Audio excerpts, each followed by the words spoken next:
चलो हम लोग मिसलेनियस एग्जांपल्स देखते हैं। तो पहला एग्जांपल कह रहा है, if R1 and R2 are equivalence relations in a set A, show that R1 intersection R2 is also an equivalence relation. अगर R1 R2 इक्विवेलेंस रिलेशन है A में, तो मुझे तीन चीजें शो करनी है कि जो इनका इंटरसेक्शन है वो, सबसे पहली बात रिफ्लेक्सिव है। तो रिफ्लेक्सिव के लिए A, जो होगा वो R1 का मेंबर होगा, बिकॉज R1 इक्विवेलेंस है। ऐसे ही A, R2 का मेंबर होगा, और चूंकि A, R1 और R2 दोनों का मेंबर है, तो इसका मतलब ये R1 इंटरसेक्शन R2 का भी मेंबर होगा। तो रिफ्लेक्सिव के लिए तो कोई दिक्कत नहीं है। अब मुझे ये शो करना है कि R1 इंटरसेक्शन R2 सिमेट्रिक भी है। तो ये शो करने के लिए हम क्या करेंगे, हम लोग अज्यूम करेंगे कि मान लो A, B R1 intersection R2 में बिलोंग करते हैं। अब अगर A, B R1 intersection R2 में बिलोंग करते हैं, और मैं ये शो कर दूं कि B, A भी R1 इंटरसेक्शन R2 में बिलोंग करते हैं, तो ये सिमेट्रिक हो जाएगा। तो अगर A, B R1 intersection R2 में बिलोंग करता है, तो A, B R1 का मेंबर होगा और R2 का भी मेंबर होगा। अगर A, B R1 का मेंबर है, तो B, A भी R1 का मेंबर होगा, बिकॉज R1 खुद में इक्विवेलेंस है। तो इसका मतलब R1 सिमेट्रिक भी होगा, और R1 सिमेट्रिक है तो A, B की वजह से B, A भी R1 का मेंबर होगा। ऐसे ही B, A R2 का भी मेंबर होगा, और चूंकि B, A इन दोनों का मेंबर है, इसका मतलब B, A R1 intersection R2 का मेंबर है। तो A, B को मेंबर दिखा करके मैंने ये शो कर दिया कि B, A भी मेंबर है। इसका मतलब R1 इंटरसेक्शन R2 सिमेट्रिक है। अब मुझे ट्रांजिटिविटी शो करनी है। तो सपोज करते हैं, फिर से ट्रांजिटिविटी के लिए एज्यूम करते हैं कि A, B और B, C ये जो हैं R1 इंटरसेक्शन R2 के मेंबर हैं। अब A, B और B, C अगर R1 इंटरसेक्शन R2 के मेंबर हैं, तो ट्रांजिटिविटी के लिए for transitivity we have to show that A, C also belong to R1 intersection R2। तो फिर वही लॉजिक लेकर के चलेंगे कि ये जो दोनों एलिमेंट हैं A, B और B, C they belong to R1 intersection R2। इसका मतलब they belong to R1 and they belong to R2। अब अगर ये दोनों अगर R1 और R2 को बिलोंग करते हैं, और R1 और R2 अपने आप में इक्विवेलेंस रिलेशन है, तो इसका मतलब A, C must also belong to R1 and R2। तो इक्विवेलेंस के लिए R1 और R2 को ट्रांजिटिव होना जरूरी है। और अगर A, C R1 और R2 दोनों को बिलोंग करता है, तो इसका मतलब A, C belongs to R1 intersection R2, which means जो R1 इंटरसेक्शन R2 है वो ट्रांजिटिव भी है। तो रिफ्लेक्सिव भी है, सिमेट्रिक भी है, ट्रांजिटिव भी है। इसका मतलब R1 intersection R2 is equivalence relation. इसी कंसेप्ट पे ये दूसरा प्रॉब्लम है। यहां पर ये कह रहे हैं कि let R be a relation on set A of ordered pair of positive integer defined by x, y related to u, v। यानी कि ये जो रिलेशन है ये A, B और C, D दो ऑर्डर्ड पेयर के बीच में रिलेशन है, दो एलिमेंट्स के बीच में रिलेशन नहीं है। और ये रिलेशन कब होल्ड करता है, जैसे अगर मैं x, y और u, v में रिलेशन देखूं, अगर xv की वैल्यू yu हो। xv इक्वल टू yu का मतलब है कि पहले पेयर का पहला एलिमेंट और दूसरे पेयर का दूसरा एलिमेंट, इन दोनों का प्रोडक्ट पहले पेयर के दूसरे एलिमेंट और दूसरे पेयर के पहले एलिमेंट के प्रोडक्ट के इक्वल है। अब हमें शो करना है कि ये जो रिलेशन है ये इक्विवेलेंस है। तो इक्विवेलेंस शो करने के लिए सबसे पहले शो करेंगे रिफ्लेक्सिव। तो अगर मैं रिफ्लेक्सिव का मतलब है कि x, y is related to x, y, जो कि होगा ही because x y is equal to x v की जगह पे y आ गया, तो x y equal to y u का मतलब हो गया y और u की जगह पर x आ गया। तो ये ट्रू है, इसलिए रिफ्लेक्सिव में कोई दिक्कत नहीं है। Number 2 symmetric. सिमेट्रिक के लिए मुझे क्या शो करना है, x, y is related to u, v, और मुझे यहां से यो शो करना है कि u, v is also related to x, y। तो अगर x, y is related to u, v, तो मैं ये लिख सकता हूं कि इसका मतलब ये हो गया कि xv is equal to yu। अब मैं इसको थोड़ा सा रीअरेंज करूं तो इसका मतलब ये हो जाएगा uy पहला एलिमेंट पहले वाले पेयर का और y दूसरा एलिमेंट दूसरे पेयर का इज इक्वल टू vx, पहले पेयर का दूसरा एलिमेंट और दूसरे पेयर का पहला element. xv is equal to yu को uy is equal to vx लिख सकते हैं, और अगर uy is equal to vx है तो इसका मतलब u, v are related to x, y। तो इस तरीके से सिमेट्रिक आर्गुमेंट भी प्रूव हो गया। तो जो रिलेशन R है वो रिफ्लेक्सिव भी हो गया और सिमेट्रिक भी हो गया। अब जो थर्ड प्रॉपर्टी बची इक्विवेलेंस के लिए वो है ट्रांजिटिविटी। तो ट्रांजिटिविटी के लिए हम लोग क्या अज्यूम करेंगे कि सपोज करो x, y is related to u, v and u, v is related to a, b। अब मुझे शो करना है कि x, y is related to a, b, ये ट्रांजिटिविटी हो जाएगी। तो x, y is related to uv का मतलब हो गया xv is equal to yu। यहां से अगर मैं करूं तो मेरे x बाई y की वैल्यू u बाई v आ गई। अच्छा, uv is related to ab, इसका मतलब हुआ पहला element u into b is equal to v into a। यहां से अगर मैं u बाई b की वैल्यू निकालूं तो वो a बाई b आ गई, और इस इक्वेशन और इस इक्वेशन से अगर मैं u बाई b को एलिमिनेट कर दूं तो व्हाट आई विल गेट कि x बाई y की वैल्यू a बाई b है, यानी कि xb की वैल्यू ya है, यानी कि x, y is related to a, b, जो कि मुझे शो करना था ट्रांजिटिविटी के लिए।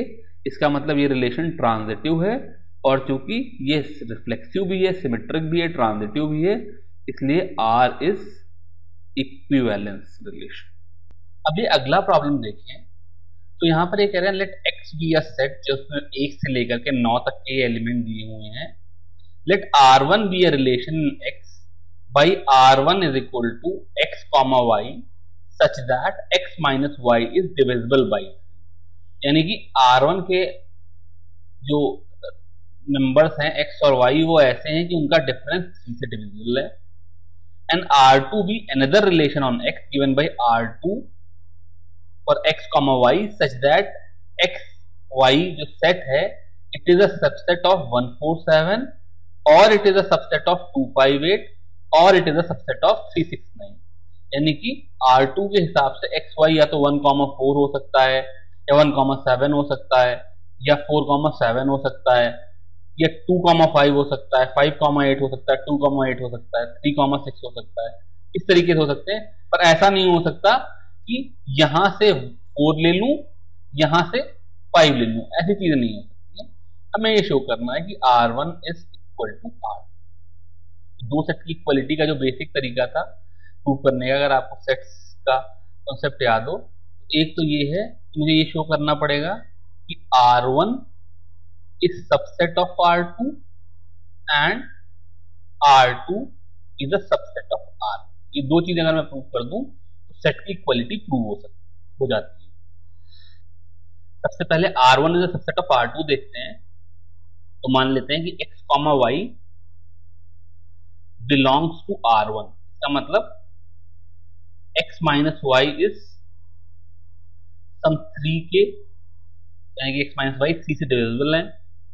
अब अगर x मेरा 3p प्लस 1 के फॉर्म का होगा, या 3p प्लस 2 के फॉर्म का होगा, या 3p के फॉर्म का होगा, और अगर x minus y is equal to 3k है तो मेरा y भी 3p प्लस 1 के फॉर्म का होगा, या 3p प्लस 2 के फॉर्म का होगा, या 3p के फॉर्म का होगा।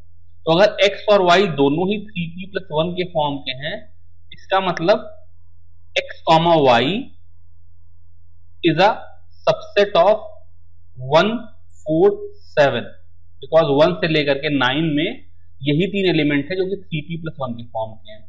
अगर ये 3p प्लस 2 के फॉर्म के हैं तो इसका मतलब x, y is a subset of 2, 5, 8, और अगर x और y 3p के फॉर्म के हैं then x, y should be a subset of 3, 6, 9, यानी कि इन तीनों में से जो भी केस हो, in all these cases x, y will be subset of either this or this or this, or they will belong to R2, or I can say R1 is a subset of R2। तो ये तो clear हो गया कि जो R1 है वो R2 का सबसेट है। अब इसका ऑपोजिट केस देखते हैं। अब हमको शो करना है कि R2 is a subset of R1। तो इस बार हम लोग अज्यूम करेंगे कि let us take x, y belonging to R2। तो अगर x, y R2 को बिलोंग कर रहे हैं, इसका मतलब वो 1, 4, 7 में से कोई एक मेंबर है, या 2, 5, 8 में से कोई दो मेंबर्स हैं, या 3, 6, 9 में से कोई दो मेंबर्स है, और इन तीनों में से कोई भी केस होगा तो x minus y will be divisible by 3, which means xy belongs to R1। तो इस तरह से मैं ये भी कह सकता हूं कि R2 is a subset of R1, और if R2 is a subset of R1 and R1 is a subset of R2, then R1 is equal to R2। इस एग्जाम्पल में ये कह रहे हैं let f be a function from x to y, define relation R in x given by R is equal to a comma b such that fa is equal to fb, examine whether R is an equivalent relation or not। तो equivalence के लिए तीन चीजें मुझे check करनी होंगी। तो सबसे पहली प्रॉपर्टी है reflexive, which means a comma a belongs to R। तो fa की वैल्यू तो fa के इक्वल होगी ही, तो इसका मतलब अगर मैं a और b की जगह पर a और a लिख दूं तो वो हमेशा सेटिस्फाई होगा। इसका मतलब रिफ्लेक्सिव तो ये रिलेशन है ही। उसके बाद सिमेट्रिक के लिए मुझे क्या शो करना है कि if a comma b belongs to R then b comma a also belongs to R। तो if a comma b belongs to R, तो इस डेफिनेशन के हिसाब से this implies fa equal to fb, और अगर fa इक्वल टू fb है तो this implies fb is equal to fa, और अगर fb fa के इक्वल है, इस डेफिनेशन से मैं कह सकता हूं कि b comma a belongs to R। तो इसका मतलब ये सिमेट्रिक भी है। अब ट्रांजिटिविटी शो करने के लिए अगर a comma b R को बिलोंग करता है और b comma c R को बिलोंग करता है, तो मुझे ये शो करना है कि a comma c भी R को बिलोंग करता है। तो ए कॉमा बी आर को बिलोंग करता है, इसका मतलब ये हुआ कि एफ ए की वैल्यू एफ बी के इक्वल है, यही रिलेशन की डेफिनेशन है। और बी कॉमा सी आर को बिलोंग करता है, इसका मतलब ये हुआ कि एफ बी की वैल्यू एफ सी के इक्वल है। तो अगर एफ ए एफ बी के इक्वल है और एफ बी एफ सी के इक्वल है, तो इसका मतलब एफ ए की वैल्यू एफ सी के इक्वल है, इसका मतलब a comma c also belong to R. तो ये ट्रांजिटिव भी हो गया, रिफ्लेक्सिव हो गया, सिमेट्रिक हो गया, ट्रांजिटिव हो गया, इसका मतलब are is an equivalence relation. अब इस प्रॉब्लम में कह रहे हैं determine which of the following binary operations on the set are associative and which are commutative. तो दो पार्ट हैं इस क्वेश्चन के। सबसे पहले लिखते हैं एक ऐसा बाइनरी ऑपरेटर जहां पे ए स्टार बी की वैल्यू 1 है। तो अगर ए स्टार, सबसे पहले फर्स्ट लेता हूं, अगर ए स्टार बी की वैल्यू 1 है तो बी स्टार ए की वैल्यू भी 1 होगी, इसका मतलब कम्यूटेटिव। तो बड़े आराम से प्रूव हो गया। इसके बाद अगर मैं एसोसिएटिविटी शो करना चाहूं तो मुझे 3 एलिमेंट लेने पड़ेंगे। सपोज करो ए कॉमा बी कॉमा सी 3 रियल नंबर हैं, तो ए स्टार बी स्टार सी का मतलब हो गया, ए स्टार बी का मतलब हो गया 1 स्टार सी, और 1 स्टार सी की वैल्यू हो गई 1, बिकॉज किसी भी दो चीजों के बीच का ऑपरेशन 1 ही रिजल्ट करता है। ऐसे ही ए स्टार बी स्टार सी का मतलब हो गया ए star 1, because B star c की वैल्यू 1 है, और ए स्टार 1 की वैल्यू भी 1 हो गई। तो ये दोनों आपस में इक्वल हैं, इसका मतलब ये एसोसिएटिव भी हो गया। तो जो रिलेशन 1 है a star b is equal to 1, ये कम्यूटेटिव भी है और एसोसिएटिव भी है। अब रिलेशन 2 देखते हैं। तो ए स्टार बी की वैल्यू हो गई a plus b by 2, b star a की वैल्यू हो गई बी प्लस ए बाई 2, और ए प्लस बी बाई 2 और b plus a by 2 same होते हैं, तो इसका मतलब ये कम्यूटेटिव तो हैं। अब एसोसिएटिविटी के लिए देखते हैं, फिर पहले की तरह से ले लेंगे a b c belonging to R. तो अब फिर a star b star c की वैल्यू देखेंगे, तो ये हो जाएगा a plus b by 2 star c, इसकी वैल्यू हो जाएगी a plus b by 2 plus c whole upon 2। और अगर यहां पे मैं 2 एलसीएम ले लूं तो this will be equal to a plus b plus 2c upon 2। अब दूसरा जो ऑपरेशन मुझे करना है वो करना है ए स्टार बी स्टार सी, और अगर ये दोनों इक्वल हो गए तो फिर एसोसिएटिविटी शो हो जाएगी। तो इसकी वैल्यू हो जाएगी a star b plus c by 2, और इसकी वैल्यू हो जाएगी a plus b plus c by 2 whole upon 2, which is 2a plus b plus c by 4। यहां पर एक गलती है, ये भी अपॉन 4 है। तो clearly a plus b plus 2c upon 4 और 2a plus b plus c upon 4, ये दोनों जो टर्म है they are not equal in general. इसलिए जो रिलेशन 2 है ये कम्यूटेटिव तो है लेकिन एसोसिएटिव नहीं है। जो रिलेशन 1 है ये कम्यूटेटिव भी है और एसोसिएटिव भी है। इस एग्जाम्पल में कह रहे हैं find the number of all 1 functions from set A which is 1 2 3। तो अगर मैं किसी फंक्शन को y is equal to f x लूं तो मेरे पास x की 3 वैल्यू है 1, 2, 3। x इज इक्वल टू 1 के लिए अगर मैं चॉइसेस लेना चाहूं तो अभी मेरे पास 3 ऑप्शंस हैं। f1 की वैल्यू 1 भी हो सकती है, f1 की वैल्यू 2 भी हो सकती है, f1 की वैल्यू 3 भी हो सकती है। एक बार मैंने f1 की वैल्यू चूज कर ली तो मुझे F2 की वैल्यू चूज करने के लिए खाली 2 ऑप्शन रह जाएंगे, क्योंकि जो चीज मैंने 1 को दे दी है वो मैं 2 को नहीं दे सकता। और जब F1 और F2 की वैल्यू चूज कर ली तो जो 3 के लिए वैल्यू चूज करना है, F3 के लिए मेरे पास खाली एक ऑप्शन रह जाएगा। इसका मतलब जो टोटल नंबर ऑप्शन आ जाएंगे वो फंडामेंटल प्रिंसिपल ऑफ काउंटिंग से 3 into 2 into 1 which is 3 factorial हो जाएंगे।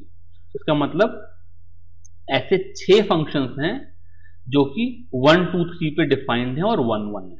चलो इस अगले एग्जाम्पल में ये कह रहे हैं कि let a is equal to 1 2 3, same set ले लिया, then show that the number of relations containing 1 2 2 3 which are reflexive transitive but not symmetric is 3। तो अगर ये चीज रिफ्लेक्सिव है तो जो भी मेरा ये रिलेशन होगा, इस रिलेशन R में एक तो 1 1 होगा, दूसरा 2 2 होगा, तीसरा 3 3 होगा। ये 3 चीजें तो होगी ही बिकॉज रिफ्लेक्सिव है। और फिर 1 2 होना जरूरी है, 2 3 होना जरूरी है, ये गिवन है। और अगर 1 2 2 3 है और ट्रांजिटिव है तो इसका मतलब इसमें 1 3 का होना भी जरूरी है। तो ये 6 एलिमेंट्स तो मिनिमम हो ही गए, तो R का एक ये फॉर्म तो हो ही गया। इसके अलावा अगर मैं देखूं तो मेरे पास 3 पेयर और बचते हैं। अगर 3 एलिमेंट्स हैं A में तो A क्रॉस A में टोटल 9 एलिमेंट्स हो सकते थे, जिसमें 6 मैंने यहां पर लिख दिए हैं। तो इसके अलावा मेरे पास 2 1 बचा है, मेरे पास 3 2 बचा है और मेरे पास 3 1 बचा है। तो मुझे 3 केसेस दिखाने हैं। तो एक तो केस मेरा ये हो गया, ये मेरा केस 1 है। अब अगर मैं केस 2 देखूं तो मैं इस फंक्शन में अगर सपोज करो 2 1 ऐड कर देता हूं, मतलब ये जितने एलिमेंट हैं तो रहे ही, और 2 1 ऐड कर देता हूं तो अभी भी ये ट्रांजिटिव रहा, अभी भी ये सिमेट्रिक नहीं रहा। तो ये केस मेरा केस 2 हो गया। इसी तरीके से अगर मैं यहां पर 3 2 डाल देता हूं तो भी ये जो फंक्शन है ये ट्रांजिटिव रहा, रिफ्लेक्सिव तो रहा ही लेकिन सिमेट्रिक नहीं रहा। तो ये केस 3 हो गया। अब अगर मैं यहां पर 3 1 डालता हूं, तो मैं यहां पर 3 1 डाल दूं तो मेरे साथ प्रॉब्लम है। प्रॉब्लम ये है कि अगर 3 1 डालूंगा तो 2 3 इसका मेंबर है और 3 1 इसका मेंबर है। तो मुझे ट्रांजिटिविटी शो करने के लिए मुझे यह दिखाना पड़ेगा कि इसका मेंबर 2 1 भी हो जाएगा। और अगर 3 1 मेंबर है और 1 2 तो पहले से मेंबर है ही, इसलिए 3 2 भी इसका मेंबर हो जाएगा। तो अगर ये सारे ही मेंबर हो गए तो फिर ये सेट यूनिवर्सल सेट हो जाएगा। तो ये केस सिमेट्रिक हो जाएगा, इसलिए मैं 3 1 को इंडिविजुअली डाल नहीं सकता हूं, तो ये वाला केस नहीं आएगा। ऐसे ही अगर मैं चाहूं कि अगर 3 1 को ले ही नहीं सकता तो एक और मेरे पास केस क्या बचा कि मैं 2 1 और 3 2 को एक साथ डाल दूं, 3 1 ना डालूं। लेकिन अगर मैंने 2 1 और 3 2 को डाल दिया तो अगर मेरा 3 2 है और 2 1 है तो यहां से फिर से मुझे 3 1 भी डालना पड़ेगा टू मेक इट ट्रांजिटिव। और जब ये तीनों ही आ जाएंगे तो फिर जो फंक्शन है फिर से यूनिवर्सल सेट बन जाएगा और ये फिर से सिमेट्रिक हो जाएगा। तो अगर मुझे सिमेट्रिक नहीं रखना तो मैं ये जो केसेस हैं ये नहीं ले सकता हूं, खाली यही पहले वाले 3 केसेस ले सकता हूं। तो ये 3 ही रिलेशन पॉसिबल हैं जो इन कंडीशंस को फॉलो करते हैं। इसी लाइन पर ये अगला एग्जांपल है। ये कह रहे हैं कि सेट मेरा वही 1 2 3 है, इस सेट में 1 2 और 2 1 तो हैं ही। अब 1 2 और 2 1 को लेकर के मैं खाली 2 इक्विवेलेंस रिलेशन बना सकता हूं। Show that the number of equivalence relation in the set 1 2 3 containing 1 2 and 2 1 is 2।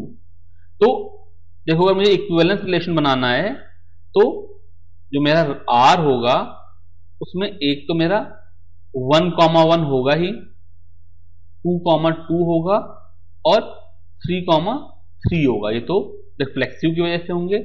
इसके अलावा इन्होंने कहा कि 1,2 रखना है, तो इसका मतलब 2,1 भी रखना है। ठीक है, ये इन्होंने दे दिया तो सिमेट्रिक हो गया। तो एक तो मेरा केस यही हो गया जब मेरा जो R है वो सिमेट्रिक भी है, रिफ्लेक्सिव भी है और यहां पर ट्रांजिटिव भी है। अब मैं देखता हूं इसमें मैं और क्या चीजें ऐड कर सकता हूं। अब मेरे पास यहां पर 5 एलिमेंट हैं, जो मेरे पास 4 एलिमेंट और हैं वो हैं 1,3, 3,1, 2,3, 3,2। तो एक एक करके देखते हैं। अगर मैंने 1,3 को डाला तो मुझे 3,1 तो लेना ही पड़ेगा, बिकॉज मेरे को फंक्शन को सिमेट्रिक रखना है। और अगर मेरे पास 3,1 है और 1,2 भी है तो मुझे 3,2 को लेना पड़ेगा, और क्योंकि 3,2 आ गया तो सिमेट्री मेंटेन करने के लिए 2,3 लेना पड़ेगा। इसका मतलब अगर मैं इन चारों एलिमेंट में से कोई भी एक चीज डालता हूं तो मुझे उसका ऑपोजिट पेयर और फिर ट्रांजिटिविटी मेंटेन करने के लिए बाकी दूसरे पेयर में से कोई एक चीज और फिर ये वाली और उसका ऑपोजिट पेयर, यानी कि ये चारों एलिमेंट एक साथ डालने पड़ेंगे। तो केस 1 ये हो गया और केस 2 मेरा जो हो गया वो हो गया R is equal to universal relation. इन दोनों केसेस में ही मेरा R इक्विवेलेंस हो सकता है, इसके अलावा मेरा रिलेशन इक्विवेलेंस नहीं हो सकता। अब ये बाइनरी ऑपरेशन से एक ये एग्जाम्पल लेकर के आए हैं, कह रहे हैं show that the number of binary operations on 1,2 having 1 as identity and having 2 as inverse of 2 is exactly 1। तो अगर मेरा जो सेट A है उसमें खाली 2 ही एलिमेंट हैं, तो जो मेरा बाइनरी ऑपरेटर होगा A star A to A, इसमें मुझे 1 स्टार 1 की वैल्यू, 1 स्टार 2 की वैल्यू, 2 स्टार 1 की वैल्यू और 2 स्टार 2 की वैल्यू देनी है। अब इन्होंने कहा 1 is an identity element. 1 is an identity element का मतलब 1 स्टार 1 की वैल्यू 1 हो जाएगी। इसका मतलब 1 के साथ जो भी चीज ऑपरेट होगी वो वही वैल्यू आ जाएगी। जैसे 1 स्टार 2 की वैल्यू 2 हो जाएगी, 2 स्टार 1 की वैल्यू 2 हो जाएगी। तो पहली बात तो जैसे ही इन्होंने बताया कि 1 इज एन आइडेंटिटी एलिमेंट, वैसे ही मेरे ये 3 एलिमेंट डिफाइन हो गए। अब ये कह रहे हैं कि 2 इज इनवर्स ऑफ 2। तो अगर 2 इज इनवर्स ऑफ 2 है तो इन दोनों का ऑपरेशन मुझे हमेशा आइडेंटिटी एलिमेंट देगा। A और A इनवर्स मिलकर के हमेशा आइडेंटिटी एलिमेंट देते थे। तो इसका मतलब 2 स्टार 2 की वैल्यू 1 हो जाएगी। तो जो चारों केसेस थे उनकी वैल्यू डिफाइन हो गई और इस एक केस से ही मेरी दोनों कंडीशन सेटिस्फाई हो सकती हैं। इसका मतलब खाली यही एक ऐसा बाइनरी ऑपरेशन है जो इन दोनों कंडीशंस को फॉलो कर सकता है। अगला एग्जांपल कह रहा है consider the identity function in which is mapped from n to 1 defined as x। ठीक है, तो x की वैल्यू एज सच रिटर्न कर देता है। Show that although in is on to, हमने पीछे देखा था कि आइडेंटिटी जो फंक्शन होता है वो on to होता है, but in plus in which means in plus in का मतलब हो गया in की वैल्यू x है और एक और in की वैल्यू x है, तो in प्लस in की वैल्यू हो जाएगी x प्लस x, यानी कि 2x is not on to. तो इसमें बहुत मुश्किल प्रॉब्लम नहीं है। ये फंक्शन n से n पे मैप्ड है। यहां पर 1 की इमेज 2 होगी, 2 की इमेज 4 होगी, 3 की इमेज 6 होगी। तो चूंकि मेरा जो फंक्शन है उसकी वैल्यू 2x है, तो जो भी मेरी यहां पर इमेजेस होंगी ये इवन नंबर्स ही होंगे, कभी ऑड नहीं हो सकते हैं। तो अगर मैं अपना सेट n और n बनाऊं और यहां के जो इवन नंबर्स हैं इनके लिए तो मुझे प्री इमेज मिल जाएगी, लेकिन अगर यहां पे कोई मैं ऑड नंबर ले लूं से 5, तो इस 5 की यहां पर कोई प्री इमेज नहीं है। इसका मतलब जो मेरा कोडोमेन है यहां पर कुछ ऐसे एलिमेंट हैं 5, 3, 7 जैसे जो भी ऑड नंबर्स हैं, उन ऑड नंबर्स के लिए कोई भी प्री इमेज नहीं है, इसलिए ये फंक्शन ऑन टू नहीं है। लास्ट एग्जांपल आ गया बाइनरी ऑपरेशंस का।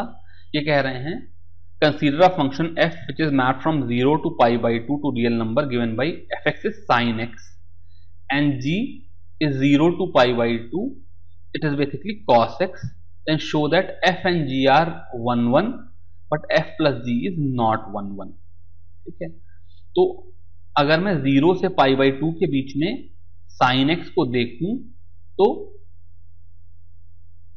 अगर मैं ये लिखूं कि sine of x1 is equal to sine of x2, तो ये तभी पॉसिबल है अगर x1 इक्वल टू x2 हो, एटलीस्ट 0 से pi/2 के बीच में। अगर 0 से पाई या कुछ बड़ा डोमेन हो जाता तो मल्टीपल वैल्यूज पॉसिबल थी, बट 0 से पाई के बीच में अगर मैं ग्राफ भी प्लॉट करके दिखाऊं तो 0 से pi/2 के बीच में साइन का फंक्शन जो होता है वो 1 1 होता है, इसकी वैल्यू 0 से 1 तक जाती है, तो क्लियरली साइन एक्स 1 1 है।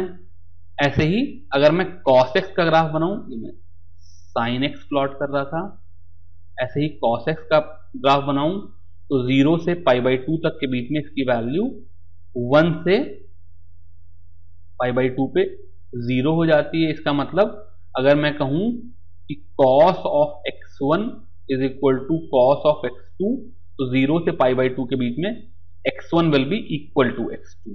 तो sin x और cos x तो इस डोमेन में 1 1 है, लेकिन जब मैं फंक्शन f प्लस g की बात करता हूं तो ये फंक्शन हो जाता है sin of x plus cos of x, और ये मेरा f plus g of x है, और अगर मैं f plus g of pi/2 minus x देखूं तो इसकी वैल्यू हो जाएगी sine of pi/2 minus x which is cos x plus cos of pi/2 minus x which is sin x, which will be equal to f plus g x.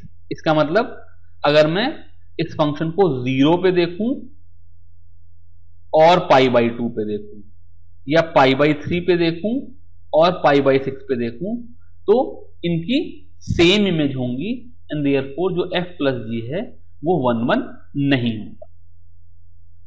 This we finish this miscellaneous examples. अब आप miscellaneous exercise करिए, enjoy.